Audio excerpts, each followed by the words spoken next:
السلام علیکم ناظرین، آپ دیکھ رہے ہیں الرٹ پاکستان۔ تو ناظرین، آپ نے ذلیل اعظم کی وہ ویڈیو دیکھی جس میں رو بھی رہا اور شرمندہ بھی ہو رہا ہے۔ ان جیسے لوگوں کو کوئی فرق نہیں پڑتا۔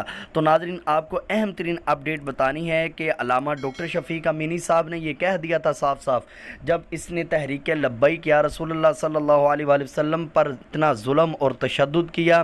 علامہ ڈاکٹر شفیق امینی نے کہہ دیا کہ تو جسے کالا دم قرار کر رہا ہے، ایک دن انشاءاللہ تو خود کالا دم ہوگا۔ تو آج یہ ذلیل ہو رہے ہیں، اور جس طرح نواز شریف نے غازی ممتاز قادری صاحب کو پھانسی کا حکم دیا، اسی طرح اس ذلیل اعظم کو بھی اس طرح ذلیل ہونا پڑ رہا ہے۔ جس طرح وہ ذلیل ہوا، چور کا اس کے ماتھے پہ داغ لگ گیا، اور اسی طرح یہ بھی ذلیل ہو رہا ہے جس نے تحریک لبیک یا رسول اللہ کے کارکنوں پر اتنا ظلم کیا۔ جس نے بھی ٹکر لی وہ فنا ہوا، جس نے بھی دین کے ساتھ ٹکر لی وہ فنا ہوا۔ بابا جی کہہ گئے تھے ایک کرسی سدا تاڑے کول نہیں رہنی، تو وہی بات ہے ناظرین۔ آج یہ ذلیل اعظم اس کرسی کے لیے تڑپ رہا ہے، اور کس طرح کی اسے ذلت رسوائی اٹھانی پڑ رہی ہے، یہ صرف اور صرف اس وجہ سے کہ اس نے ناحق قتل کیے، ظلم کیا، اور قائد محترم کو بلا وجہ جیل میں رکھا۔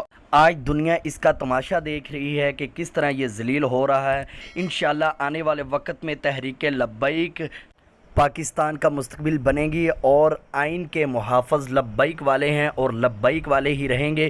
ذلیل اعظم کے پاس ابھی بھی ذلیل ہونے سے بچ سکتا ہے، یہ اگر معذرت کر لے، معافی مانگ لے، ہو سکتا ہے کہ یہ ذلیل ہونے سے بچ جائے، لیکن یہ ایسا ہوگا نہیں، کیونکہ اس نے اتنے ظلم اور کافی لوگوں کو تنگ کیا ہے۔ اس وجہ سے بہت ساری اسے بد دعائیں لگی ہیں، یہ ذلیل ہونے سے نہیں بچ سکتا۔